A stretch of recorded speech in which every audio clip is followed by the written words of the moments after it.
Hi everyone, Jeri Bellini here. Welcome to the tiny house at the beach, where it can be noisy, full disclosure, workmen going by and loud trucks, could be planes flying overhead, even ferry boats. They honk before they pull out of the dock, and that is not real close, but I heard that loud and clear this morning. And this week's bonus is the dogs are with me, so you might hear some barking. Anyhow, I've been thinking about our stitch along and decided to do the video on separate pieces of cloth. They are 4 inches wide, which is what my scroll is. But when I was trying to make the video and I had the whole scroll and I'm zoomed in really close, you're about 9 inches, I think, above my table, because I wanted you to be able to see. The whole thing was getting all tangled and whatever. So I thought I'd try this. I'm going to keep trying and see if I can't get a sweet spot with all this. So today I'm going to be using size 8 DMC pearl cotton. I'm going to experiment with different threads from time to time. And I thought this stitch might look nice with this pearl cotton. So, of course, I have to have a needle that accommodates that. If you have a blunt needle for this particular stitch, it would be useful, but, you know, not necessary. So I wanted to do a little row of the stitch here for you so you can see how pretty it is. And see if I bring it up slowly, maybe you can get a really good look at it. I think it's beautiful. And I was reading the embroidery book. Actually, I read a couple of embroidery books, and they never really tell you what you can do with the stitch. They're pretty vague. They tell you you can use it as a border or you can use it to fill something in, but they don't really give you any solid ideas. So I thought I would show you how to do the stitch, and then I would show you an idea that I had for the stitch. So I hope you have a notebook. Last week I talked about having a notebook, and I'm jotting down all kinds of information. So if you recall, I did write on my square last week the name of the stitch that we did, and it was the stem stitch. And I feel like that's not enough information on the patch of cloth. So in my book, I would write stem stitch. I use 3 strands of embroidery floss. And I have ideas to use it in making leaves or stems. You know, you get what I'm saying. So this week, the notes that I have for this stitch, there's a lot. So I hope you have a notebook. All right. We'll get to all that in a second. So the stem stitch starts with a back stitch. So since we did the back stitch last week, I didn't feel like you needed to see me do it again this week. Go back to week 1 if you don't know how to do the back stitch, and I showed you how to do it. So this is just the back stitch, and here's a straight line of the back stitch, and this is obviously a curvy line of the back stitch already done. Now, I did want to show you the Pekinese stitch already completed in all one color, because I think it looks really pretty when it's all one color, but you won't be able to see it if I do that on the video. So I'm going to use green for the back stitch, and I'm going to use pink for the actual Pekinese stitch. So let's get started. And as I work, I'm going to, and it's cloudy out today, so I'm sitting right in front of the window. Hopefully you can see well enough. As I'm working, I'm going to talk to you more about some of my ideas on how to use this stitch, because I came up with a bunch of ideas. All right. You come up from the back. You come up just a little bit below the first back stitch, but we're not going to use that first stitch right away. We're going to use the second stitch. And I found, because we're actually going under this stitch, using the back of the needle was easier and better, because if you're using the front of the needle, you could pierce right through the thread. So you don't want to do that. So I'm going to use the back, and that's why I said if you have a blunt needle, you can use that. So you go from the bottom, and we're going from left to right. So I would write that in the notebook, left to right. Now that's, of course, if you're right-handed. Now we're going to go down in the first stitch that we skipped, and we're going to go on top of the loop. Now, I've tried this a few ways.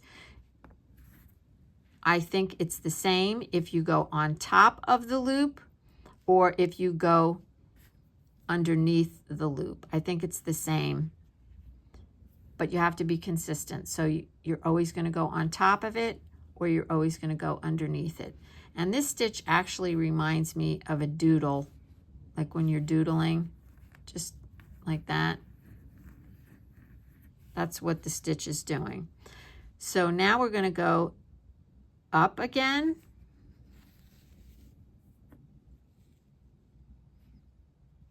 Okay, and you don't want to pull it real tight, and then you want to go down in the previous back stitch and over the loop. See?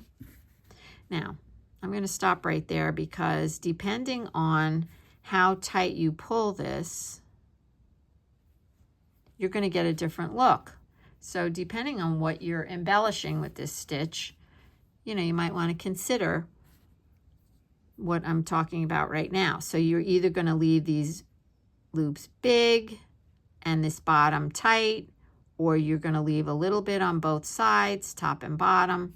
This one has just a little bit on the top and the bottom. All right, so I prefer it when it's a little bit more on the top than it is on the bottom. So I prefer the bottom to be pulled a little bit. So I'm just going to do that, because since I've loosened it up, just like that. And another thing to consider is the type of thread. See, I just snagged that. The type of thread you use for your back stitch. So if you're using a finer thread for your back stitch and a finer thread for your loops, you're going to get a certain look. So if, say you wanted to use yarn, for example, for some reason you wanted some big fluffy thing, you'd make bigger back stitches and use a thicker yarn.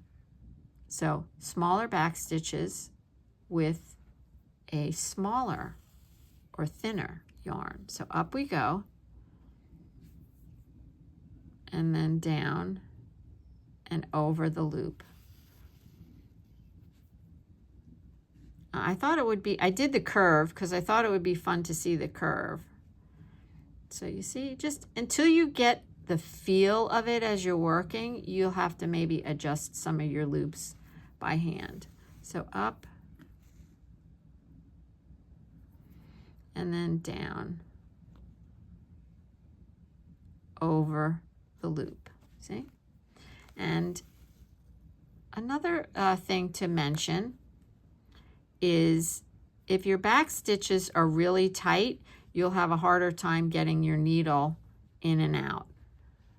So up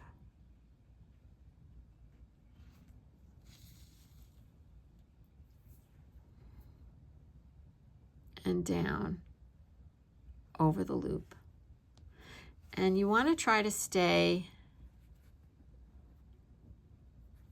okay, well, I'll show you in this next one before I even say what I'm going to say.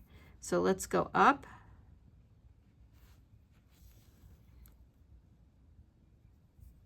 you'll get the hang of the tension. So now when you're going back down, this is what I was just going to say. When you're going back down into the loop, it's shared with another thread. So you want to try to stay to the side of it and not pierce it. Okay, like that. And when you're first starting, like I said, just take a moment and adjust your loops if you need to. See how pretty that is? So let me tell you some of the things that I think this would be really awesome to use this stitch. I think it would be great in a floral. I think you could make flowers with this stitch and they would look really pretty because just this curved piece, and you'll see when it's finished, the straight one would make a great border on something straight. This curved, if you were making some kind of a flower or something, you could just create a circle, okay, right there. Just pretend that's a circle. And then you could have these coming all out around the circle. Can you picture that? I can picture it. I think it would look gorgeous, especially in these colors, the pink and the green. So up. And move that to the side with your finger if you need to. And go on top of the loop. And pull. Isn't that pretty? I think it's beautiful. So flower petals would be one thing. And in the vein of flowers, talking about flowers, I actually made a little something to share with you. And it's a tree. I made a tree. And I made this stitch is the branches. And I used brown, and I'll show it to you in a little bit. I used brown here, and then I used green for the looping section, which is what I'm doing now, this part. I used green, and it really looks like a tree. All right, hold on a minute, and I'll show you. Let me just do this stitch.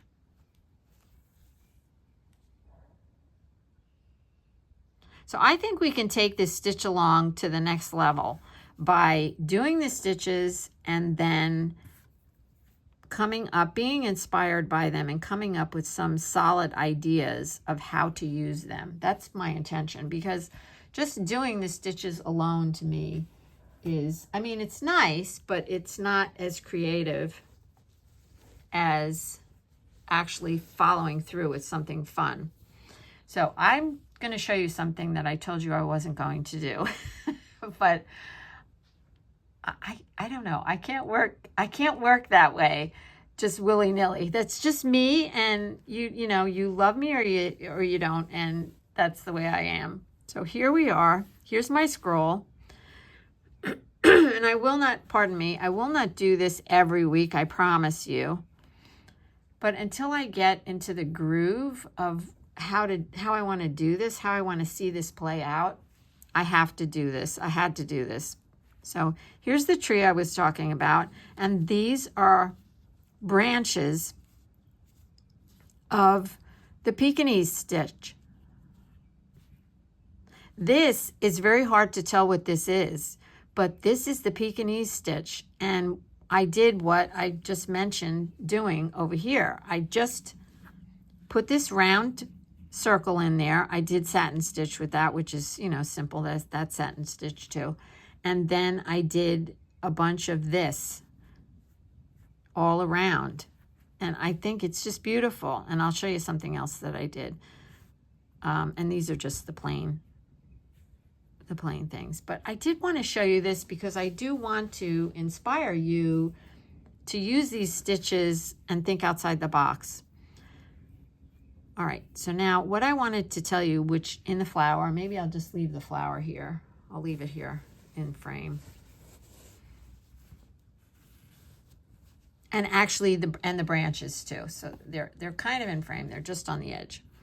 So what you can do with this stitch, another thing you can do is you can vary the size of the loop.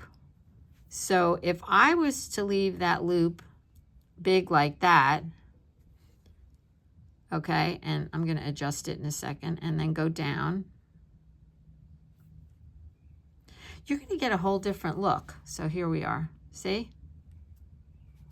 That's the stitch, right?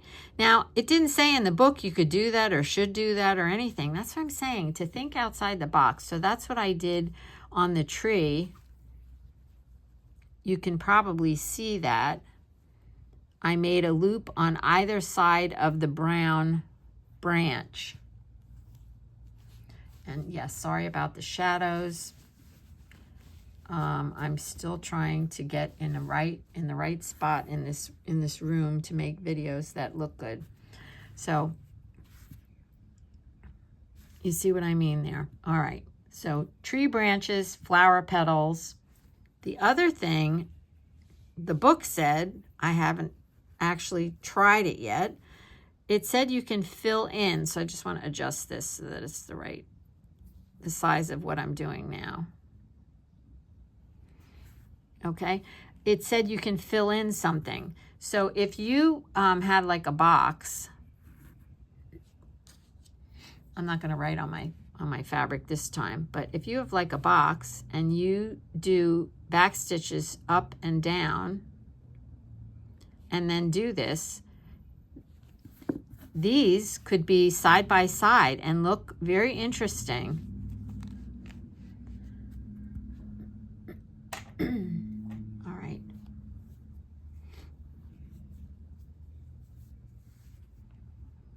Kill me now. I can't help it. I couldn't help it. I just had to. I know I said I wasn't going to do anything ahead of time, but I had to. I just had to. It's me. It's who I am. Anyway, so these are side by sides. Doesn't this inspire you to see what you can do? And I could never do all this on a video because it would take me 4 hours. So, yeah, there you have it. All right. So that's a side by side if you want to fill something in. And what else did I think of? I hope you're writing this down. Are you putting this in your notebook to make flowers, to make branches, to fill something in? Yeah, I hope you're putting this in your notebook. And what else did I think of? Okay, this is a stretch, but I thought this was a cool idea. Because if you look at these, okay, let's just stop right there.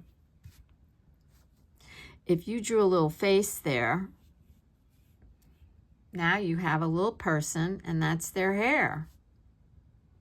See what I'm saying? So this is how I am creating my mom's quilt. If you've seen that video, I just do stuff and it reminds me of something else, and then my creative juices start flowing and I come up with these weird ideas. So this has to go on top. For a minute, I almost went underneath. I'm trying to share with you how things inspire me to think outside the box. All right, so now that we've got that understood, I did want to tell you quickly about my art show. We had it this weekend. It was held in Cape May at a mansion. It was outside. We had to bring tents and whatnot. It was super good fun. It was freezing. I was freezing to death. And it was sunny out. So the day before it had rained a lot, but it was really sunny. I couldn't sit in the sun. So I got something in my eye last week and it caused an infection, and I'm on this medicine that you're not allowed to be in the sun, and I was bumming, so bumming. But we did really good. We had really good sales, and I wished I would have met another YouTuber or one of my followers or something. It would have been so fun to meet somebody. So that's why I told you guys where I was going to be. We're going to be in Cape May again in June at the Strawberry Festival. I think it's June 1st. So if anybody is down in Cape May, I would love, love, love to meet you. All right. So the show. Oh, you notice I'm not using a hoop. I forget if I mentioned that or not. Some of the stitches I feel like really want a hoop, and some of them I think can go either way. This one, I tried the hoop. It's fine. Without the hoop, it's fine too. Yeah, what was I going to say? The show. Okay, back to the show. So it was really good, and I was very happy because we did this particular show at the mansion. We did a couple times last last year, and we actually wound up, there's a plane, I'm not going to stop. We actually wound up getting a few collectors. People came back to get another flower, and these are for Brian's flowers, his plate glass flowers. And I'll show you, I think I took a picture of the show. I hope I did. Gosh. It was so fun to see. And I recognized some of the people because they're so enthusiastic. And now, see, I twisted my thread a little bit, and so this wants to twist. So be careful to keep your thread not twisty so it doesn't do that, because you want this stitch to lay flat when you want it to lay flat. If you don't want it to lay flat and you want to create something like this, then by all means, go ahead and do the twisting. Let it twist. So we had some collectors come back and buy more, and that was super fun. And I did bring my eco prints, which I am going to share them with you. I'm going to show you them. I'm actually going to put them in my Etsy shop. We got absolutely, okay, not absolutely. We got one person made a purchase of them. They are gorgeous, I have to tell you. I put them in black frames, mats. I put them in mats, not frames. And they are so beautiful. Brian's like, I've been telling you to do this for years. And I know. You know how you are. Well, I don't know. Maybe you're not. Maybe you put all your stuff in frames and hang it in your house. I'm terrible about stuff like that. So I do want to do something else, but I'm going to, let me end this off. So I'm just going to go down right underneath the row of back stitching. I'm just going to go down under there and go to the back. Oh, that is so beautiful. All right, let me just finish telling you quick about the art show, and then I'm going to let you do some stitching yourself. I was telling you about the eco prints. So I had them on the table. We had one small table in our booth because most of our stuff, you know, it's the flowers and they get stuck in the ground on a piece of rebar. But we put a table in the back. So we have a tent, picture it, and we have the table in the back. And I put the eco prints back there. And we had a couple of other things. I make these beautiful, I think they're beautiful, wind chimes out of the shells that come from Cape May. So my eco prints that I have at the show, the leaves are all from Cape May. So that's, I thought, was pretty cool. They're all from around here. Anyway, so now I'm not stitching. I'm just talking for a second. I can't stitch and talk at the same time all the time. And I had to show you this gorgeous jacket on this woman. She gave me permission to put it on my video. Is it not fantastic? I almost ripped it right off her body. I wanted it so bad. So she made it. She said it was hundreds of hours, and I want to make one. The prints are on a table in the back, and people tend to not come into your tent. They tend to stand out in front of it and walk past it and look in. I was watching them. I'm a people watcher. And I was talking to the vendor that was next to me as well about this. I'm going to do some more back stitches while we're hanging out. And she was noticing the same thing. So she's been doing shows for a long time. And she said people tend to feel like they're committing to buying something from you if they come into your booth. So I said, that makes a lot of sense, because I walked around the show and wouldn't go in anybody's booth. I just felt like if I went in their booth, they would have expectations of me making a purchase. And I was just another vendor walking around. And I didn't think this whole thought through until I started having this conversation with this lovely girl that was next to me. She was selling these beautiful little makeup bags that she made. Anyway, once we started talking about it, I realized that's what it is. People don't come in your booth because they don't want like high pressure sales, and They're not sure if they want to buy something, blah, blah. As soon as somebody knew that they were going to buy one of our flowers, they were fine to come in. But they didn't look on the table because their main objective was the flowers, right? So Brian suggested, I want to tell you 2 stories. Brian suggested that we have a booth or a section of the booth, or put a table in the front or something that presents my prints in the mats as being like, you know, something really special. He wanted to hang them on the sides of the tent. So a lot of people that do photography do that. And if you've ever seen booths like that. So I thought that was interesting. Or you could put a table right in the front so that people don't have to walk into your booth and make that commitment. The table's right in the front. So anyway, these pictures are at the tiny house. I was putting the eco prints into the mats, and I have 3 sizes: 4x6, 8x10s, and 12x14s.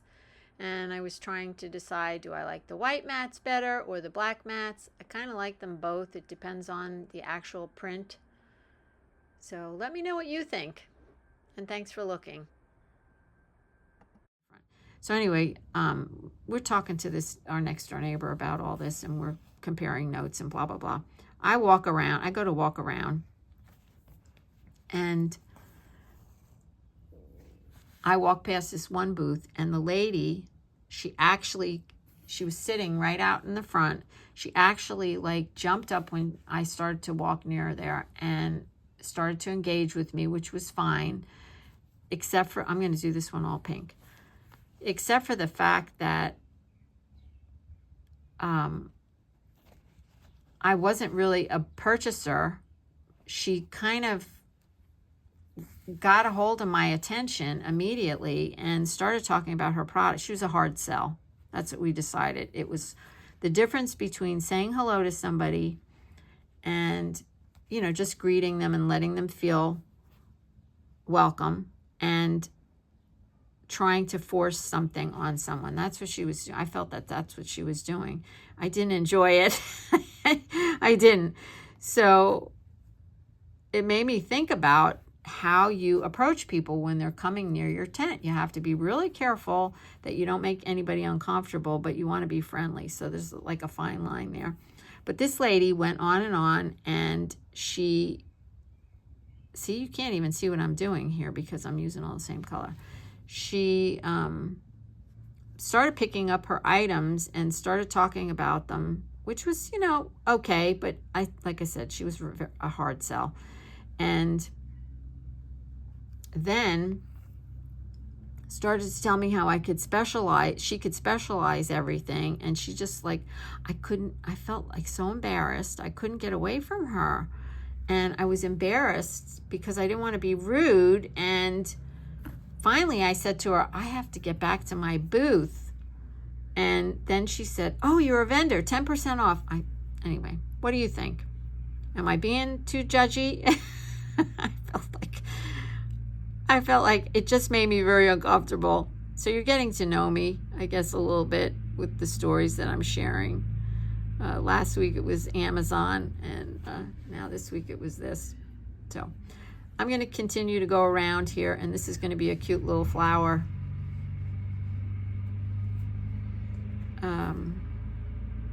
Let's see, what else can I tell you while I'm finishing this? And you can certainly click me off because the main part of the video is over. I'm just chatting now. I got a new computer. I have a Mac, and you know, since I've been doing these videos, my computer has been like burning up, literally getting so hot when I'm editing these videos that I was really starting to get concerned something bad was going to happen. So I called Apple, and they said, well, you know, the fan should go on. My fan was on all the time, and all the time when I'm using iMovie. I said, well, your fan should go on. It's a, you know, way to protect the computer, blah, blah, blah. And I said, yeah, there's something about this. It's just really, I don't understand. It was really bothering me. I was afraid I was going to totally blow up my computer. So after speaking to several Apple people, I realized my computer was getting kind of old. And it didn't have the strength in it and the memory to deal with the iMovie, the movies. So I said to Brian, I don't know, what should I do? So we finally decided to get a new computer. I got a new computer. I gave him my other one. All right, there was a piece of equipment. It was quite loud. So I got a new computer, and they said, oh, do you want Final Cut put on there? They can put Final Cut on there for you. And that's another video editing software. So I let them put Final Cut on there. So now I have to figure it out. I have to learn how to use Final Cut.